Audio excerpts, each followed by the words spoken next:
Bismillahirrahmanirrahim. Assalamu alaikum. Thank you for joining class 2 in the Islamic Theology class, inshallah. Molana Rizvi is, I believe, just joining.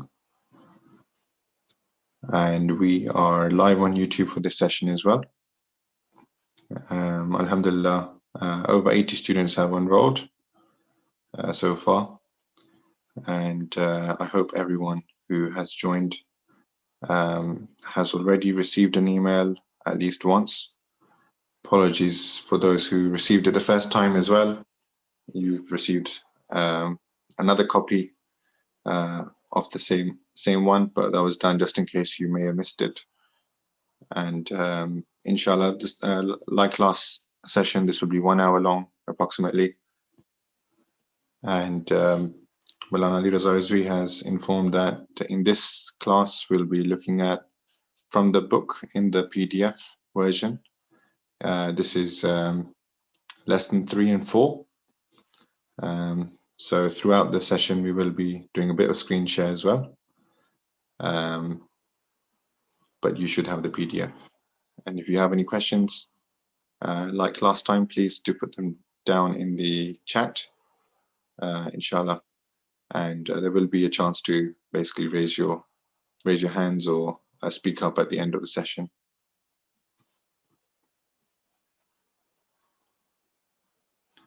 I was just joining. बेटा लगाते होंगे देख रहे हैं लेकिन नाम चाहते नहीं मेरा ईमेल का नाम लिखवा जाता है.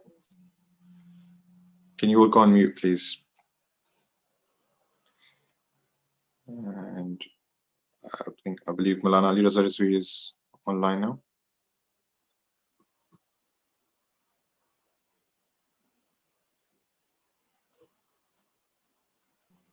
Assalamu alaikum, I'm present.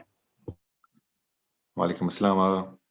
Yes, so the class has started, inshallah. I've informed everyone that you'll be focusing on the lessons 3 and 4 from the book, and we are live on YouTube. Also, we will be doing a bit of screen share of lessons 3 and 4 whilst you're speaking, inshallah.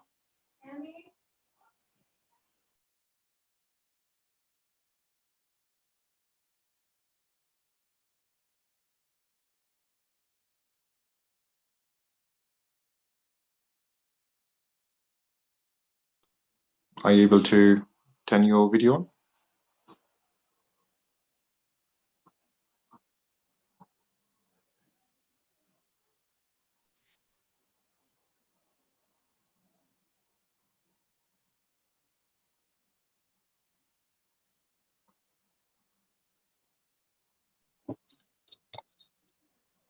Shall I start?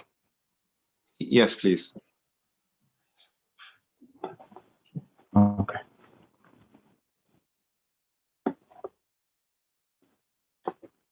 أعوذ بالله من الشيطان الرجيم. بسم الله الرحمن الرحيم. الحمد لله رب العالمين. والعاقبة لأهل التقوى واليقين والصلاة والسلام على أشرف الأنبياء والمرسلين خاتم النبيين بالقاسم محمد.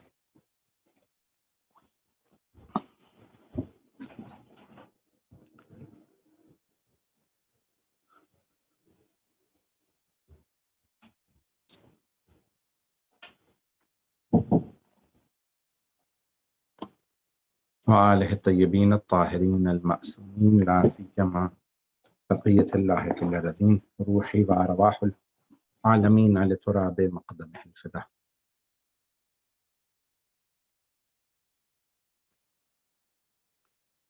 واللعنة الدائمة على أعدائهم أجمعين من الآن إلى قيام يوم الدين. أما بعد فقد السلام عليكم.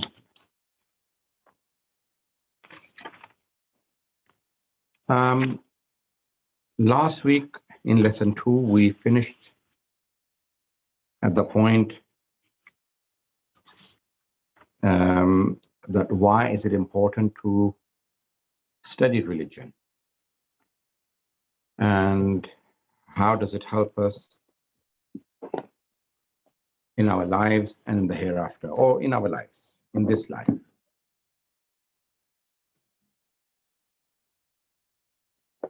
So helping us in this life, how does it work? The significance of studying religion. We need to understand a few preliminaries today, inshallah, before I can explain the whole lesson, to understand why we need to truly understand religion, why do we need to have the worldview or the ideology, and the correct worldview and the correct ideology. So we need to understand that. And with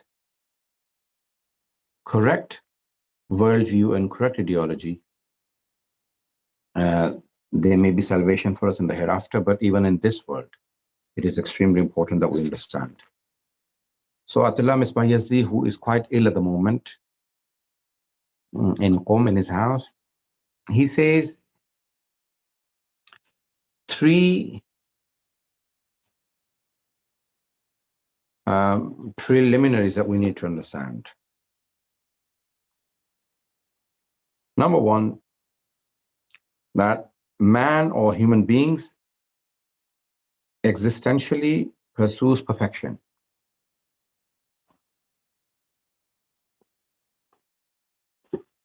So existentially meaning they, in their own existence, in their own being, they've been created by Allah subhanahu wa ta'ala, or they are created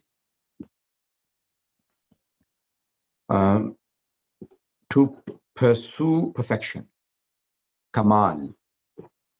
So they basically pursue perfection. Perfection is kamal. So when we say that they pursue perfection, they want to achieve, they want to attain perfection. And I explain it.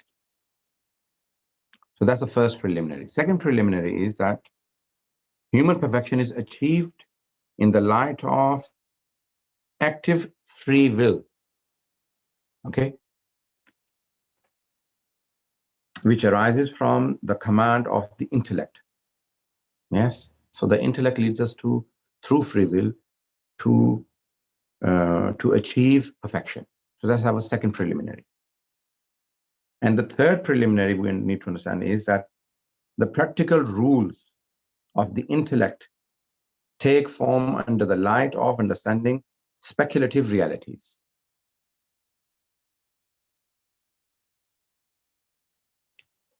However, the most significant of all realities are the 3 fundamental worldview principles. And they are belief in the Creator, the eventual end of life, and the program that guarantees success in this life and in the hereafter. Okay. Now, we want to study those in depth today. When we say man is a creature that pursues perfection, what does that mean? So in our intrinsic nature is fitrat.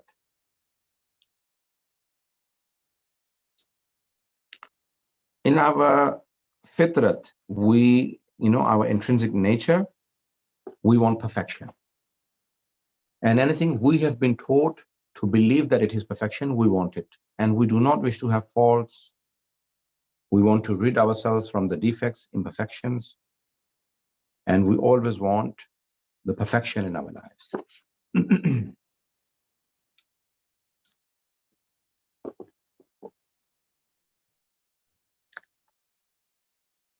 Now, sometimes we are told that something is perfection and it may not be perfection. So if we learn the true ideology or the true worldview, we will learn the real perfections and we will aim for those real perfections. We would want to achieve those real perfections.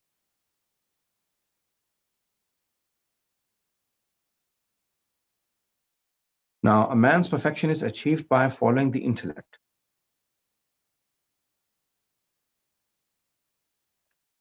Sometimes, just before that, very briefly, I want to explain. If you don't have the correct worldview, then you may think wealth is perfection.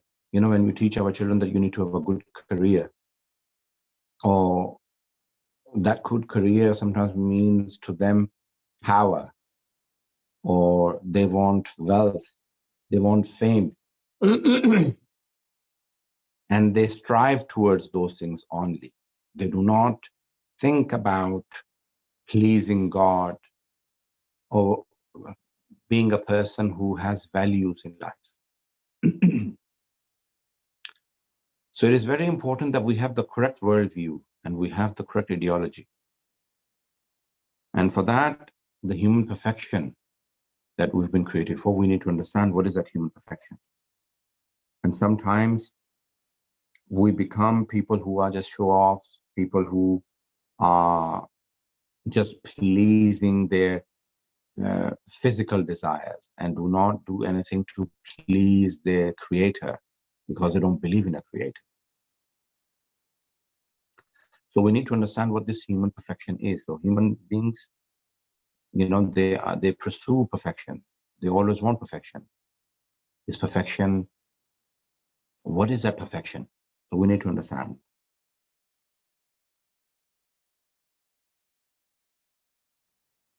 Now, MUS explains man's perfection is achieved by following the intellect. So you have the perfection of plants. A seed, you place it in the ground and it becomes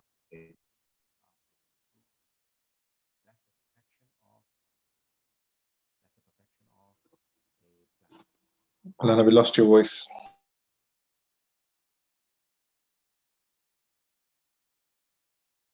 Can you all hear me? Yes, back now.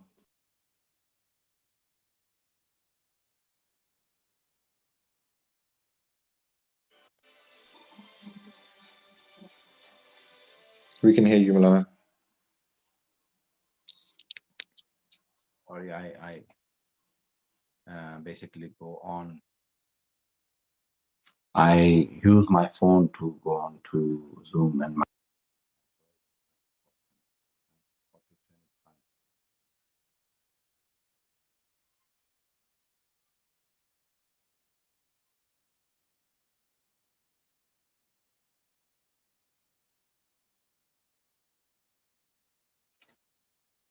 so the perfection of a seed or plant is basically when the seed or the plant grows and it starts giving fruits. But the perfection of plants is limited to just growth. It only grows. But the perfection of animals is movement with free will. They move.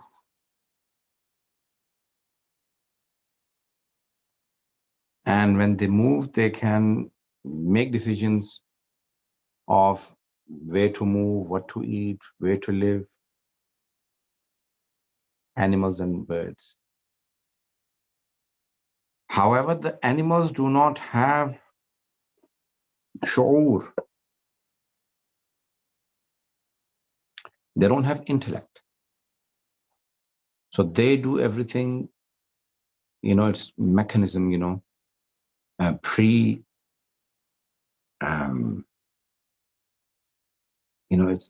it is pre-function. So they actually follow their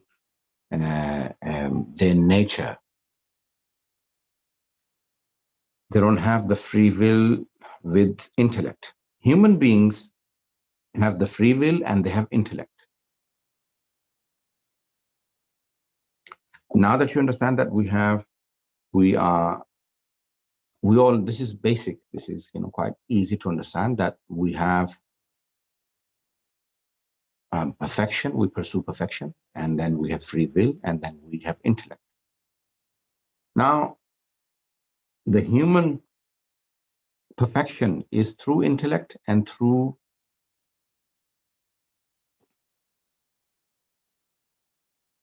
two things Ahmed Bayezid uses.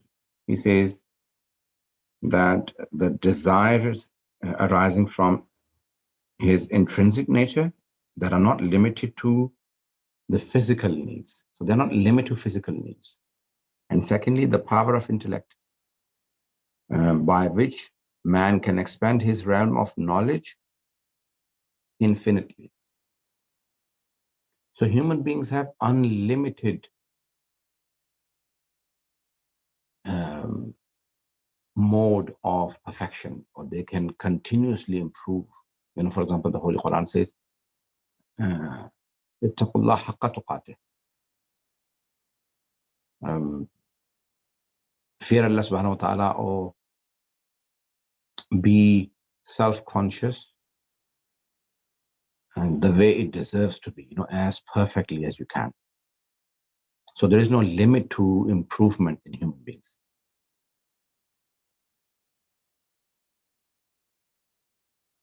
So we have all of these qualities that we need to learn about our own selves. This intellect is unlimited. Imam Ali says that every utensil gets filled with what is poured in it. When you start pouring things into a utensil, it gets filled. Illa dha'a al-ilm, except for the utensil of knowledge. فَإِنَّهُ يَتَّسَعُ بِمَا جُعِلَ فِيهِ. It expands the human, the utensil of knowledge, the human brain, it expands with what is placed in it. The more knowledge you gain, the more the brain works better. So there is no limit to the machines, the computers, and everything may have a limit, but the human powers have no limit. The human abilities have no limit. So we can keep gaining knowledge and keep learning, and we will always have more potential. We will never use our full potential. So therefore, our perfection is not physical, but it is spiritual, it is intellectual.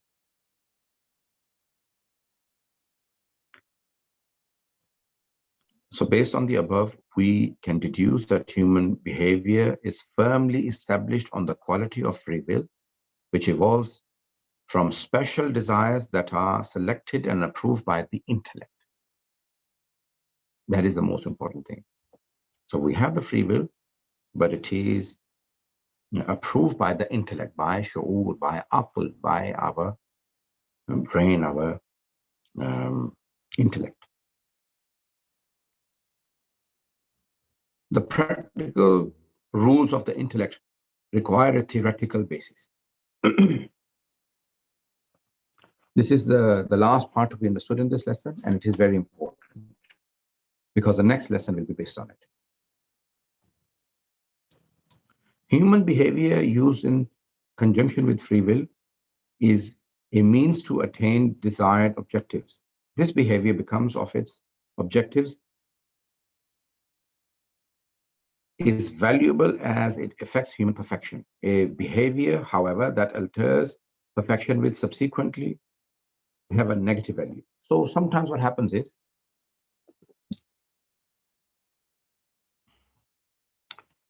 whatever we are told or taught and learn to be perfection, if it is negative, then we will have a negative impact. That will have a negative impact on our soul, on our brain, on our behavior. For example, something which is forbidden, something which is wrong, but we are told that it is right, it is good. Something which is evil, we are told that it is good. Theft is evil, but we are told that it is good. And the perfection is in not getting caught when stealing. Then the human behavior will change, our worldview, our ideology, how we are brought up. So all of these are very important when we are learning about religion, about faith, about worldview, about ideology. It is very important because all of those will impact our behavior, how we perceive things, and also what we do. So not only just our perception, but also our behavior. Both are affected. So the correct religion, correct ideology, and correct worldview will improve our behavior. And it will be in the path of, when we are learning correct things and the perfection what we learn is correct, then our behavior, not only just behavior, but also it will be in the right path. It will be in the correct path. And if we are taught evil things to be good, then we will strive and work towards incorrect behavior and incorrect practices or evil practices, God forbid. Now, to end this lesson, what we are trying to explain is that in previous lesson, we had said that why is it important to learn about religion? Because you may learn everything, but it is religion that teaches you right from wrong, good from evil.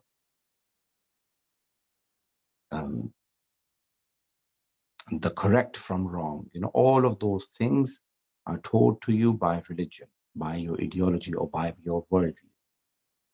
And there are many, many human beings in this world who do not have the correct religion or who do not have the correct worldview, and they result into doing certain things or certain acts, certain behaviors, which are anti-religion, which are against the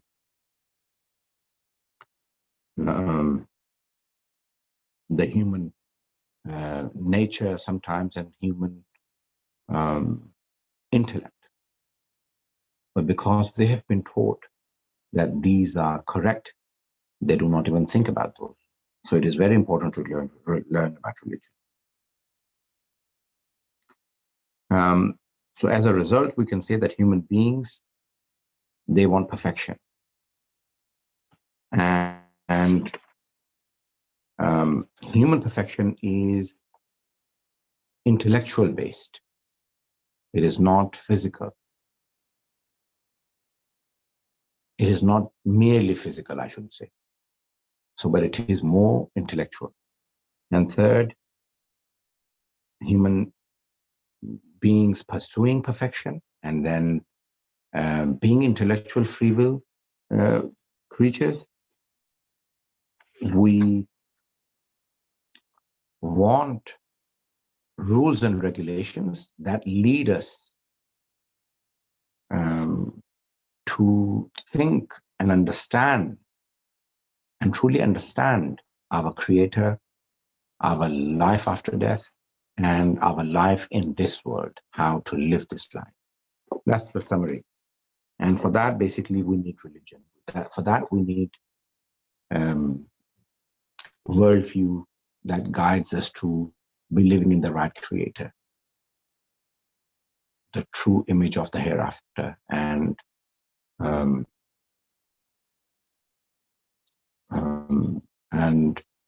to follow the right guides, to follow the right leaders. The Holy Quran says that many times people, when they ignore their leaders and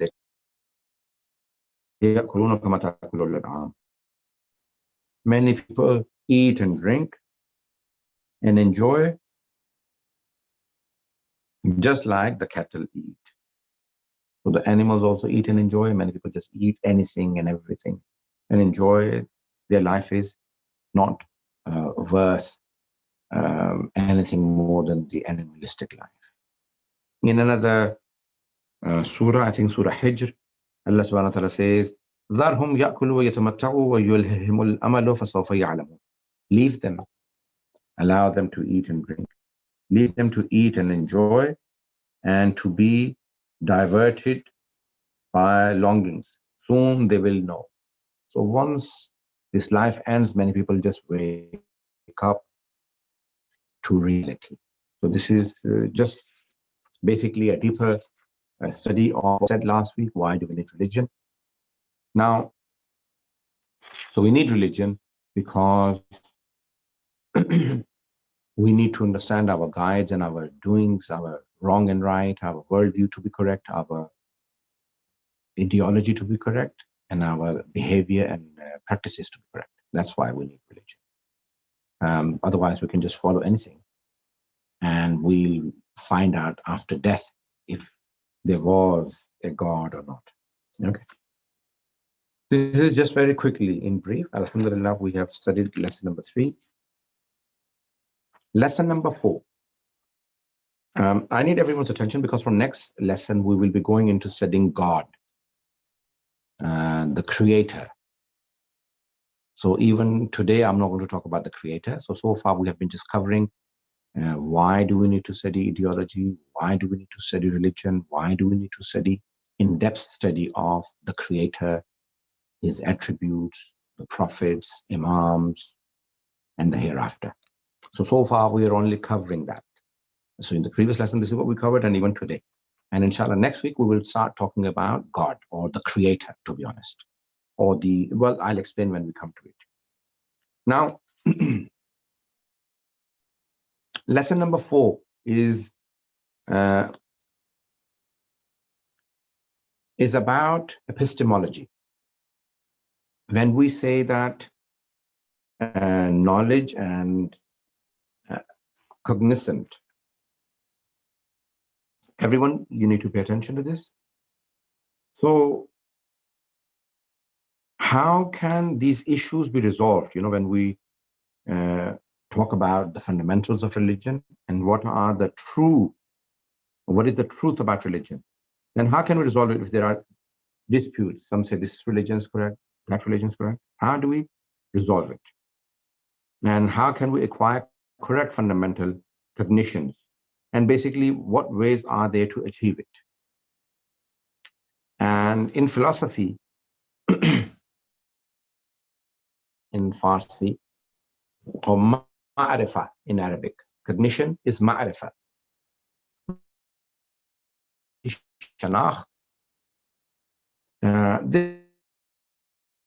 epistemology.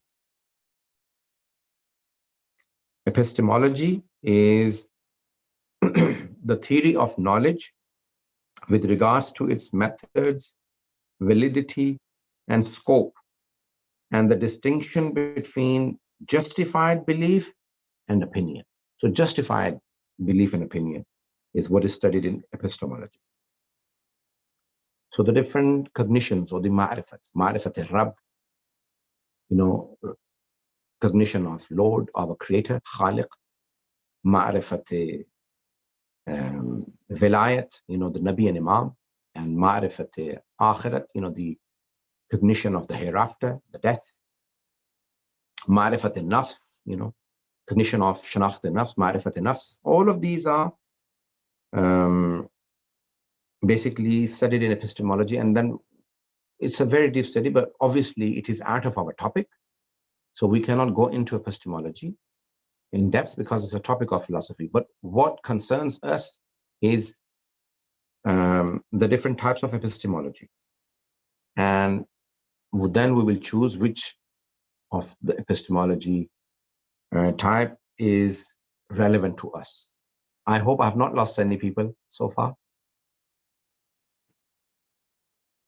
Okay.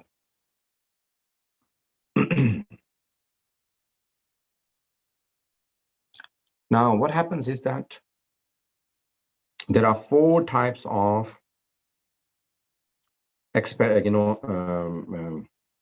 epistemology. Man's understanding can be divided into 4 parts. Man's understanding, the human understanding of it.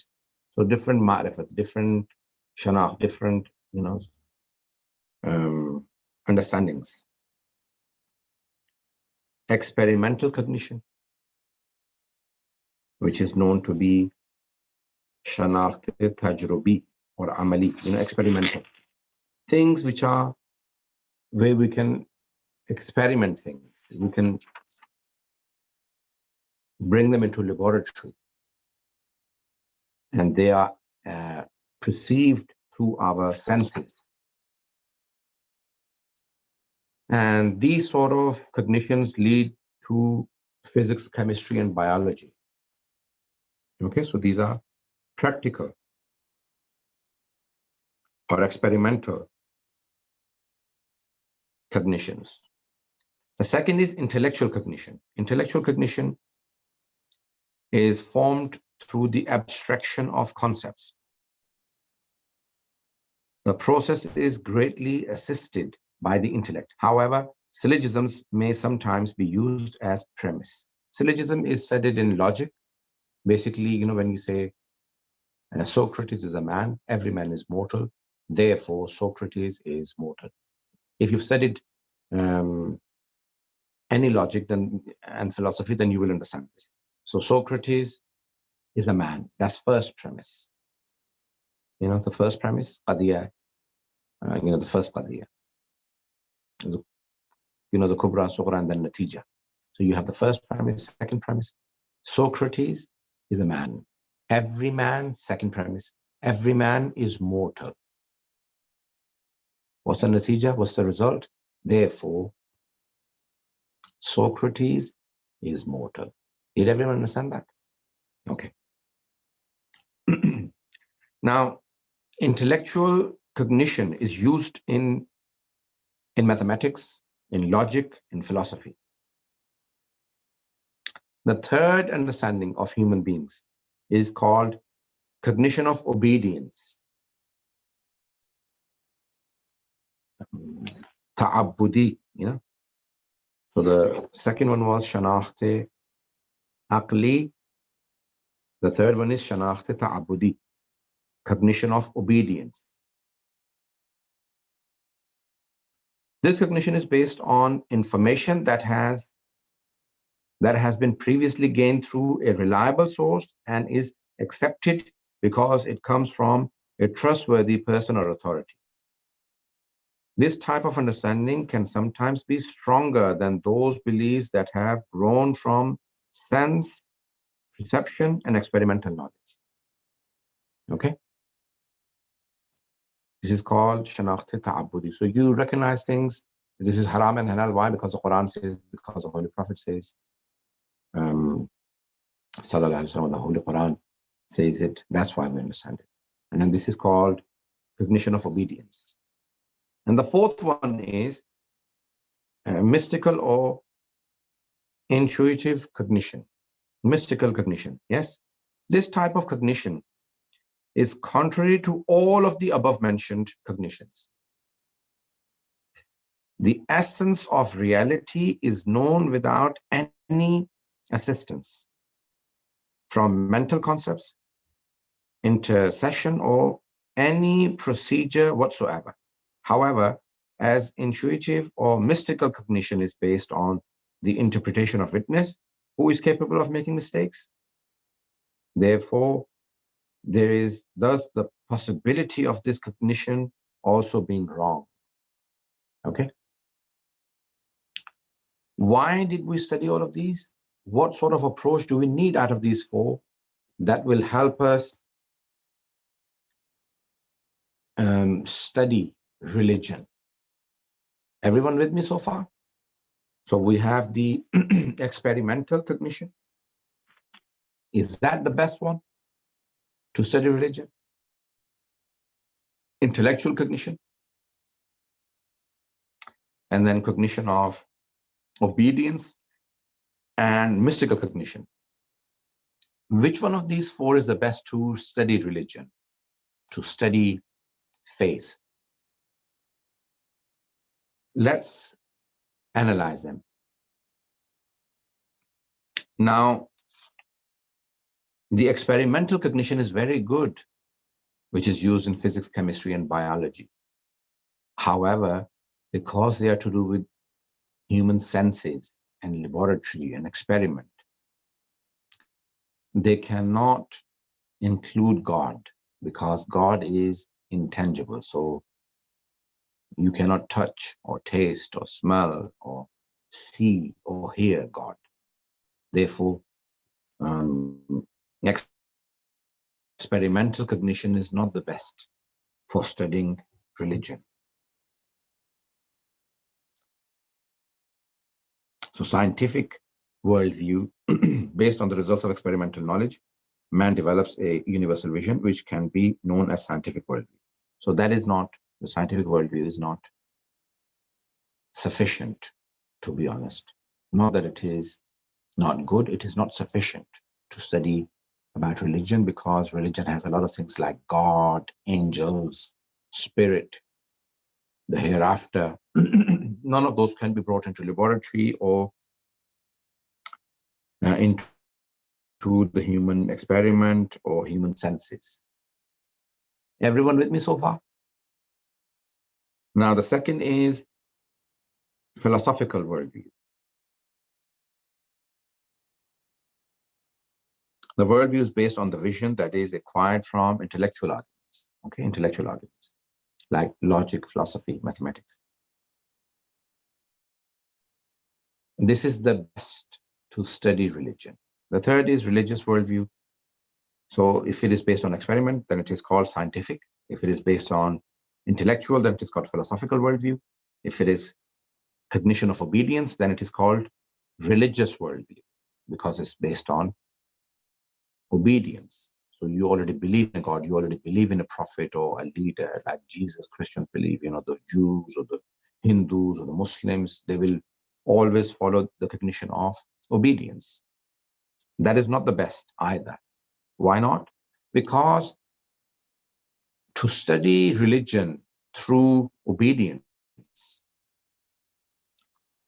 man, on account of his faith and trust in religious leaders, comes to the realization of a vision, which can be classified as a religious worldview.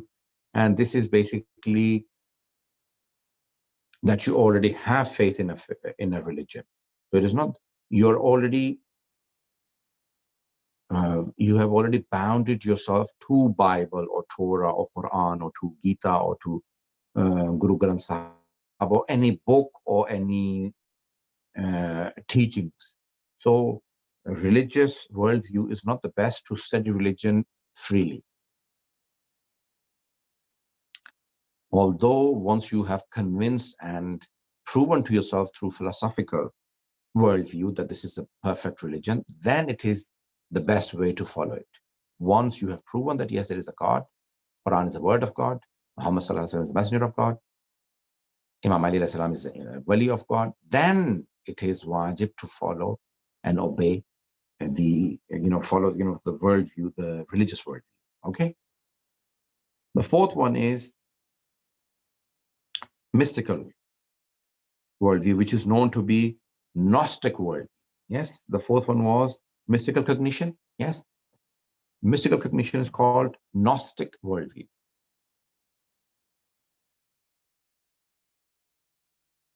Gnostic worldview. The worldview achieved through purification, which results in illumination, kashf, and witnessing shuhud. Kashf and shuhud, so you basically purify yourself so much so that you start receiving illumination, light. Okay. Now, I have very quickly criticized all four. Well, and the first, let me just quickly go through it. Now, criticism and research. Experimental cognition is limited to the realm of matter. Yes, and therefore it is not perfect for religion. We've already explained that.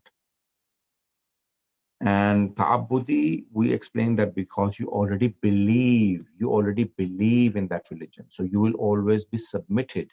You will always take that faith to be correct. So you need to rid yourself of your faith for a minute to study religion freely, and then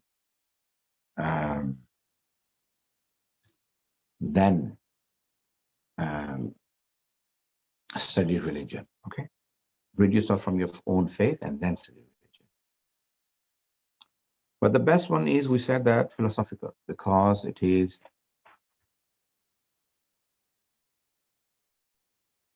intellectual cognition and philosophical worldview. That's the perfect. What about Gnostic worldview?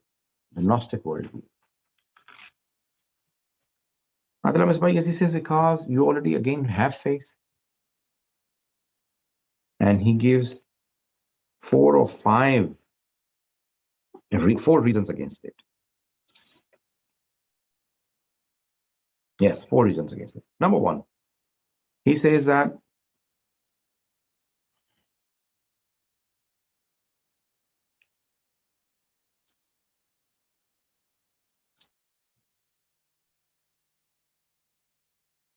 when we say Gnostic worldview, it is through practices.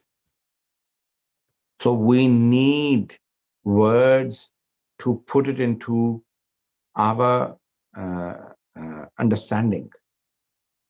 So the people who say that, okay, I'll explain to you, I have witnessed God, and there are 2 gods or 3 gods.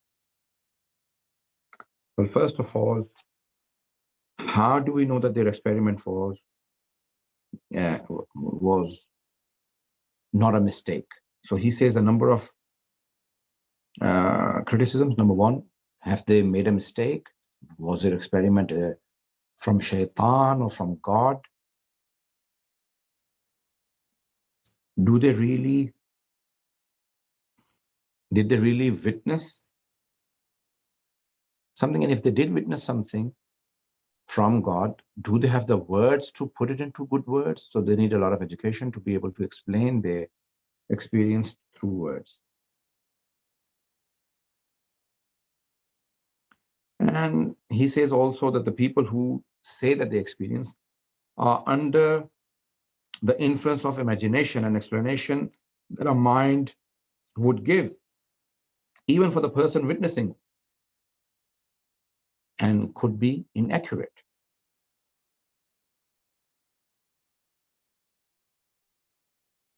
And number 4, and lastly, he says that the people who claim that, yes, I have been experiencing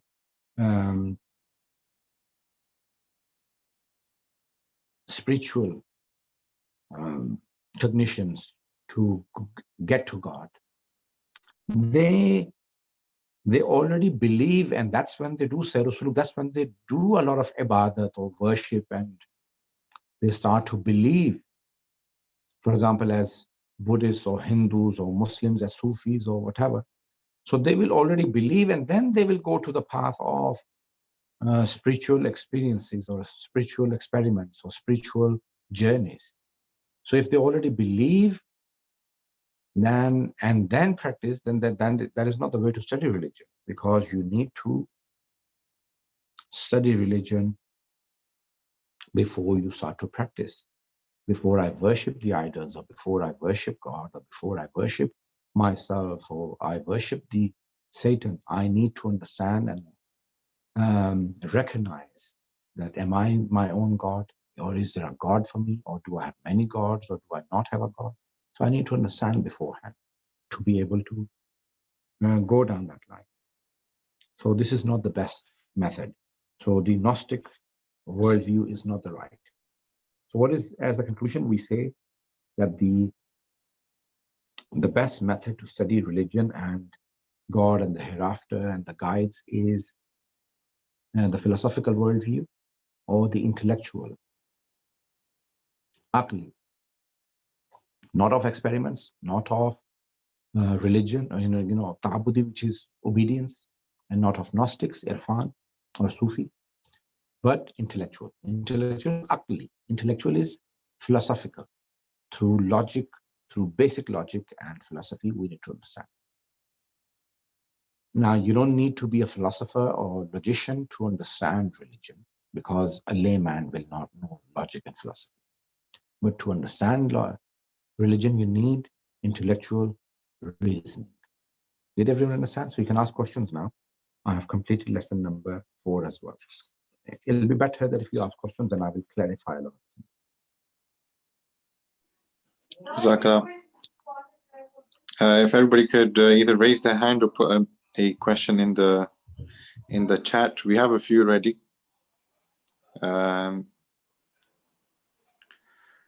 Question by Brother Zamin. Yeah, so he has said that the book says that it is possible to achieve perfection. My question is how and to what extent can we achieve this perfection, as we can't become masoom? Okay. It is important to understand what is perfection. Perfection is not infallibility. Perfection is to improve. Here, perfection means kamal. Human beings need to improve. For example, knowledge is perfection. So we need to gain knowledge, but we cannot gain all the knowledge in the world. So that doesn't mean that because we can't gain all the knowledge, we shouldn't gain knowledge. No, try and gain knowledge as much as we can. Or because we cannot become infallibles, we should not try and do good. No, try and do good as much as you can, even though you cannot become masoom. So perfection is not infallibility is perfection, but we're saying that we cannot attain everything, but we should be on the path of perfection.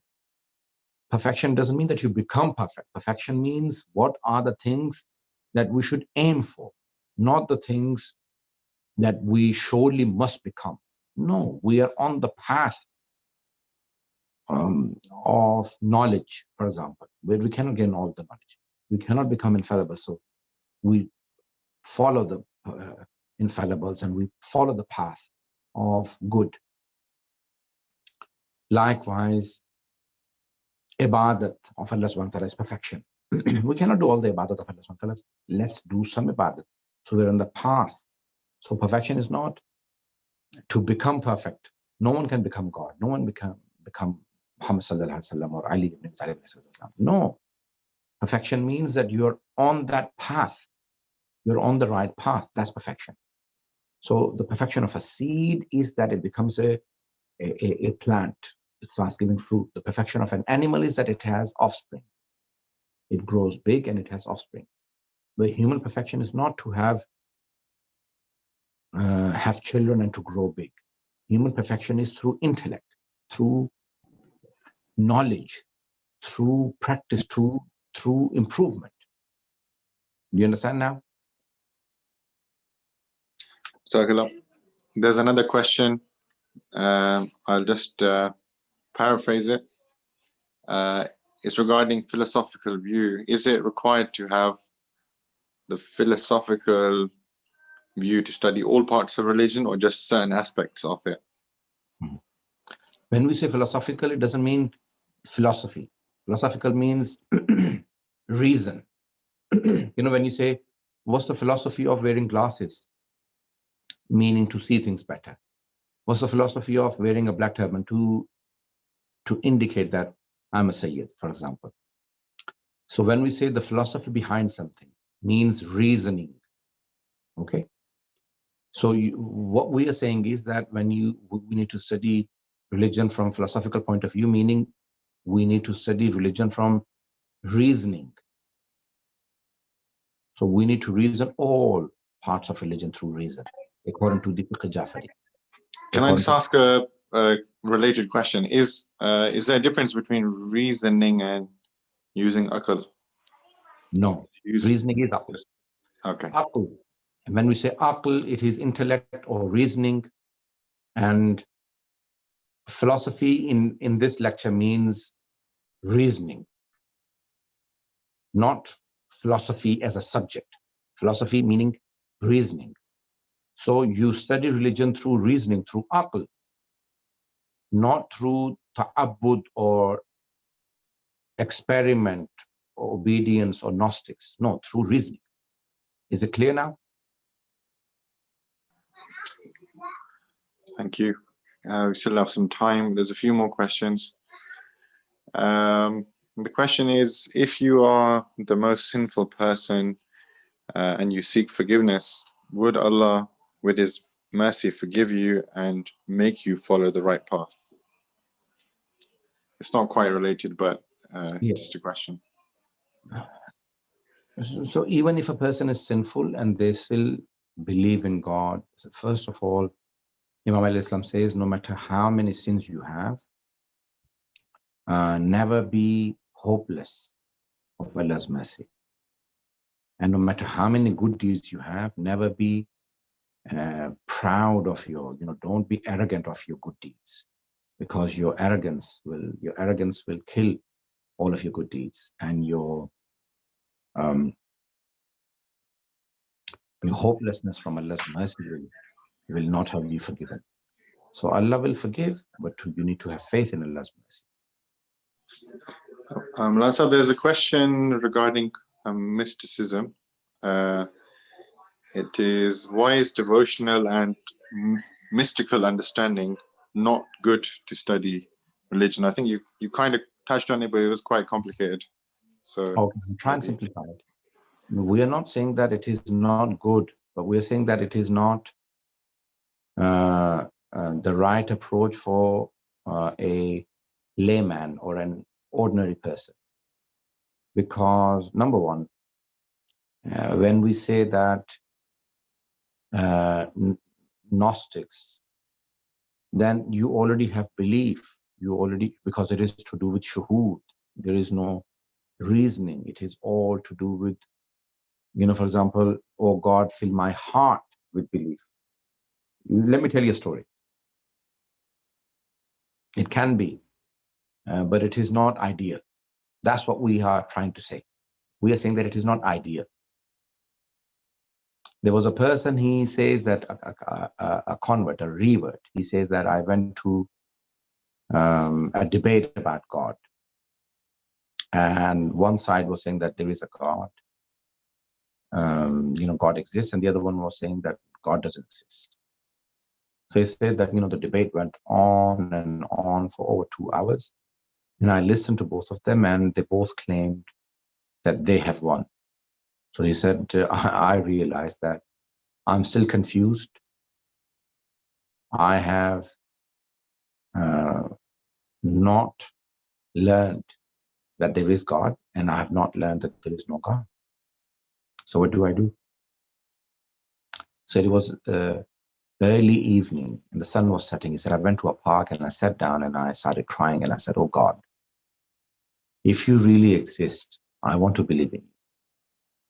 Please guide me. And if you don't exist, then fine. I don't want to waste my time in following a religion. So he said, I started speaking to myself, and suddenly I started crying, and I said, if you really exist, then I want to believe in you. And he said, suddenly I felt that my heart was filled with faith, filled with iman, and I felt the presence of God, that yes, God exists. This is Irfan. He experienced it. He learned about God through, but can we use that for everyone? Is that so we are not saying that it doesn't exist and it is not good. We're saying that what is the right approach for that applies to everyone, that everyone can use? Can we use experimental cognition for everyone? No. Can we use obedience cognition for everyone? No. Can we use Gnostic cognition for everyone? No. So the worldview, Gnostic worldview, religious worldview, and scientific worldview are not for everyone. We're not saying that they're not for anyone. We're saying they're not for everyone. I hope you understand the difference between them now. So they may be for some people, but they're not for everyone. But something which is for everyone, well, almost everyone, is the philosophical worldview, or the reasoning, or the intellectual worldview. So the worldview that everyone can use their aql and get to God. But if you say Gnostics, how many people are going to have, irfani or mystical reasoning to get to God? How many people are going to have scientific reasoning to get to God? How many people are going to have a religious or ta'abudi reasoning to get to God? Not everyone. So many people are born Christians, so they will say, I'm fine with Christianity and I'm going to continue to live it. For them, it's ta'abudi. They were born in Christian household. For people who are born Muslim, they want to continue. But if they wanted to study religion, what is the best approach? Philosophical worldview is the best, which is called reasoning or intellectual cognition. Intellectual cognition, or shanakhte aqli. Shanakhte aqli, ma'rifate aqli. Ma'rifate aqli is the best. Not ma'rifate ta'budi, not ma'rifate irfani or shuhudi, and not ma'rifate tajrubi, experimental. Now do you all understand better? I think so. Okay. Some of the comments are thank you. So it looks like it's working. There's another question. It is related to the same point, really. Brother Syed Abbas has said, is being irfani also fall under the same category of mystic? Yeah, I think there's a bit of a confusion on what is Gnostic, this whole Gnostic thing compared to Irfani, Sufi. What is the whole? Okay. Mystic or Gnostic or Irfani or Tasawwuf are similar, if not the same. They're all similar. Tasawwuf is mainly said by our Sunni brothers, and Irfan is a word used by the Shias, and Gnostics or mysticism, these are the words used in English. Mysticism is basically general, and Gnostics are a bit, Irfan. So it is a bit narrow. Now, they're all the same, which means that it is not scientific, meaning it is not tajrubi, it is not from laboratory, it is not from intellect, it is not from religion, but it is your personal shuhud, your personal experiences, your personal ibadah that leads you to God, which is not denied, but which is not for everyone. It is for people who do a lot of ibadat, and it leads, like Atal Bahjat, for example, Arif, he was an Arif. But Marhum Atal Bahjat, for example, they are so pure and clean that Allah guides them into their own heart. But that doesn't happen for everyone, and not everyone can use that sort of reasoning to say that, yes, I believe in Imam Zamana because my heart tells me. Yeah. Some people are going to start laughing at you. Oh, because your heart tells you, you want us to believe in your Imam? You need to convince them through intellect. So we say that the best reasoning to study religion is philosophical, is reasoning, is aqli, not irfani. Irfani is for only people who have pure hearts that Allah will place guidance into their hearts. Does everyone understand that now? I think that really helps. Can I ask one question Yes. before? Yes. Okay. So if we're using our akal and reasoning to understand the worldview, is that only up to the extent of believing in the existence of a God, and then after that you should really, obviously using your intellect, use the sources of Islam, i.e. the Quran and Hadith, and the understanding of that? Or should you, rely more upon your own akal than the sources? Okay, we will use sources, but we can study all the way up to Qiyamah. And after that, after death, everything through akal, through intellect, through reasoning. We can prove, the existence of God. We can prove the attributes of God, his knowledge, his unlimited knowledge, meaning ilm, his alim, his omniscience, everything through intellect, through akal, through reasoning. Even adl, through reasoning. Even prophethood, through reasoning. Even infallibility, through reasoning. Even imamat, through reasoning. Even the qualities of an imam, through reasoning. Even the day of judgment, through reasoning. Everything we can prove through reasoning in the Shia world. Yes, we will have ayat from the Holy Quran and hadith that give us more depth. But it doesn't limit us to prove our faith through reasoning. And what if, just a connections thing, because obviously not everybody's at the same level. So when somebody uses the akal, they may not think that a particular source is right, but it may be a right source because we're not academically that advanced to understand the whole, Islamic sciences. But from an akali perspective, you're not understanding something in theology. So how does that work? How do you conflict? Okay, very How do you good resolve question. that? Last question. Sometimes when, for example, when Quran or Hadith says something's very deep, because Quran and Hadith are not just for me and you, they are for everyone. And then sometimes the Holy Quran, Allah subhanahu wa ta'ala and the Holy Prophet and the Imams want to give something very deep. And when they give deeper studies, then a lot of the people may get lost and a lot of the people may not reach. So the Holy Quran will have something for everyone, and some things are for people who have deeper understanding. For example, even in the time of the Holy Prophet, the people came and said, Ya Rasulullah, this Surah Hadid, we don't understand it. And he said, this is for the people in the end of times, not for you.